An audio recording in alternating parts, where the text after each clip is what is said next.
3। चलिए हम लोग समझेंगे संख्या पद्धति, यानी जिसको हम बोलते हैं नंबर सिस्टम, यानी संख्याओं की पद्धति को समझा जाएगा। तो इसमें सबसे पहले समझेंगे सम संख्या। तो सम संख्या का दूसरा नाम काग भी होता है, यानी सम संख्या बोले या काग बोले दोनों सेम होता है। अब सम संख्या को समझिए, वैसी संख्या जिसमें 2 से पूरा पूरा भाग लग जाए उसे सम संख्या कहते हैं। जैसे 2, 4, 6, 8 इत्यादि। यानी अगर कोई संख्या हो जिसमें 2 से पूरा पूरा भाग लग जाए तो उसे सम संख्या कहते हैं। जैसे 2 से 2 में भाग करेंगे तो लग जाएगा, 2 से 4 में भाग करेंगे तो लग जाएगा, यानी ये 2 का टर्म चल रहा है, तो इसी को बोलते हैं सम संख्या। दूसरा है विषम संख्या, जिसको हम लोग दोष भी बोलते हैं। तो विषम संख्या बोले या दोष दोनों सेम होता है। अगर हम सम संख्या को समझ लिए हैं तो विषम संख्या को समझने में कोई प्रॉब्लम नहीं है। वैसी संख्या जिसमें 2 से पूरा पूरा भाग न लगे उसे विषम संख्या कहते हैं। जैसे 3, 5, 7, 9 इत्यादि। यानी 2 से 3 में भाग करेंगे तो नहीं लगेगा, 2 से 5 में भाग करेंगे तो नहीं लगेगा, 2 से 7 में भाग करेंगे तो नहीं लगेगा। इसी को बोला जाता है विषम संख्या, और विषम संख्या का दूसरा नाम दोष होता है। आगे हम समझेंगे 3 नंबर। अब आगे समझिए भाज्य संख्या को। तो भाज्य संख्या बोले या बोले यौगिक संख्या, दोनों सेम नाम होता है, यानी भाज्य संख्या या यौगिक संख्या। अब समझिए कि भाज्य संख्या क्या होता है। तो अगर कोई संख्या है जिसमें 1 से भाग लग जाए, स्वयं से भाग लग जाए और दूसरे किसी संख्या से भी भाग लग जाए, उसी को बोला जाता है भाज्य संख्या। जैसे हम एगो संख्या लेते हैं 9, तो 9 में देखिए 1 से भाग करते हैं तो 9 एकम 9 कट गया। 9 से हम 9 में भाग करते हैं तो 9 एकम 9 कट गया। 3 से हम 9 में भाग करते हैं तो 3 तीर का 9, ये भी कट गया। यानी यहां देखा जा रहा है कि 9 एक ऐसा संख्या है जिसमें 1 से भी भाग लग जाए, स्वयं से भी भाग लग जाए और दूसरे किसी संख्या से भी भाग लग जाए। तो ऐसे ही संख्या को बोलते हैं भाज्य संख्या या यौगिक संख्या। आगे हमारा है अभाज्य संख्या। अभाज्य संख्या जिसको हम ऋण संख्या भी बोलते हैं, यानी वैसी संख्या जिसमें 1 से भाग लगे और स्वयं से भाग लगे, दूसरा किसी संख्या से भाग ना लगे, उसी को बोलते हैं अभाज्य संख्या। जैसे एक संख्या लेते हैं हम 3, 3 में 1 से भाग लग जाएगा, 3 में स्वयं से भाग लग जाएगा, लेकिन 3 में दूसरे किसी संख्या से भाग नहीं लगेगा, यानी 3 अभाज्य संख्या है। तो भाज्य संख्या को यौगिक, अभाज्य संख्या को ऋण बोलते हैं। आगे समझेंगे 3। अब प्राकृतिक संख्या। तो अब समझेंगे कि प्राकृतिक संख्या क्या होता है, यानी नेचुरल नंबर।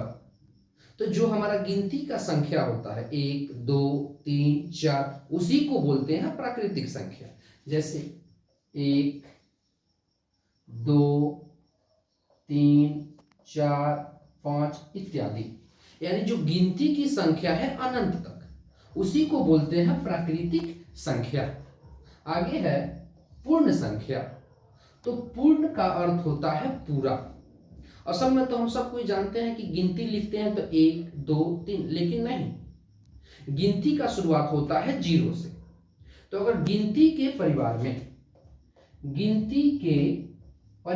का सबसे पहले, गिनती के परिवार के सबसे पहले अगर हम 0 लगा दें तो इसको बोलते हैं पूर्ण संख्या।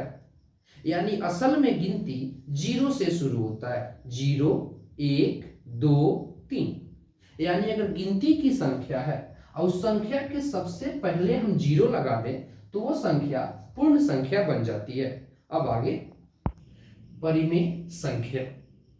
तो यहां समझिए कि परिमेय संख्या क्या है। तो वैसी संख्या जिसे हम p बट्टा क्यू के रूप में लिख सके, यानी वैसी संख्या जिसे हम p बट्टा क्यू के रूप में लिख सके। यहाँ जो p क्यू है वो पूर्णांक होता है, यानी p और q दोनों एक पूर्णांक है। तो परिमेय संख्या का पहचान कैसे कीजिएगा, जब हम अपना वीडियो बनाएंगे पहचान के लिए तो वहां देखना। अभी केवल कॉन्सेप्ट समझा रहा है, समझिए। तो जो हमारा परिमेय संख्या है ये तीन तरह का होता है। पहला धनात्मक परिमेय, दूसरा ऋणात्मक परिमेय, तीसरा शून्य परिमेय। हम कोई संख्या लेते हैं 5, और 5 एक परिमेय संख्या है, और यहां देखा जाता है कि 5 प्लस में है, तो ये धनात्मक परिमेय होगा। यानी धन का अर्थ होता है प्लस, ऋण का अर्थ होता है माइनस, और शून्य का अर्थ होता है 0। यानी अगर कोई संख्या हो जो परिमेय हो और प्लस में हो तो उसको बोलेंगे धनात्मक परिमेय। अगर कोई संख्या हो जो माइनस में हो उसे बोलेंगे ऋणात्मक परिमेय। अगर 0 हो तो यहां समझिए जो शून्य होता है वो भी एक परिमेय होता है, तो उसको बोला जाता है शून्य परिमेय। यानी धन का अर्थ होता है प्लस, ऋण का अर्थ होता है माइनस, और शून्य का अर्थ होता है 0। अब अपरिमेय संख्या, तो अब समझेंगे कि अपरिमेय संख्या क्या होता है। तो वैसा संख्या जिसे हम p बट्टा क्यू के रूप में ना लिख सके, p बट्टा क्यू के रूप में ना लिख सके। तो इसके पहले पढ़े थे कि वैसा संख्या जिसे हम p बट्टा क्यू के रूप में लिख सके तो उसे परिमेय कहते हैं, और वैसा संख्या जिसे हम p बट्टा क्यू के रूप में ना लिख सके उसे अपरिमेय कहते हैं। आगे है सहअभाज्य संख्या। सहअभाज्य संख्या, जैसे हम एक संख्या लेते हैं 13,31। 13,31 जब दो संख्याओं का जुग्म हो, जब दो संख्याओं का जुग्म हो और दोनों संख्याओं का मौसा एक हो, जैसे 13 का भी मौसा 1, 31 का भी मौसा 1, यानी दोनों जुग्मों का मौसा 1 आए, तो वैसे जुग्मों को या वैसे संख्याओं को हम सहअभाज्य संख्या बोलते हैं। अब जैसे 13 और 31 दोनों का मौसा 1 है, तो इसी को बोलते हैं सहअभाज्य संख्या। जैसे 13 बराबर 13 गुने 1, 31 बराबर 31 गुने 1, और देख रहा है कि इसमें भी 1 है और इसमें भी 1 है, यानी दोनों में 1 उभयनिष्ठ है, तो ये दोनों का मौसा 1 होगा, इसलिए दोनों जुग्म या ये दोनों संख्याएं सहअभाज्य संख्या होगी। संख्या पद्धति यानी नंबर सिस्टम में जितनी भी बातें थी सबको हम समझा लिए हैं।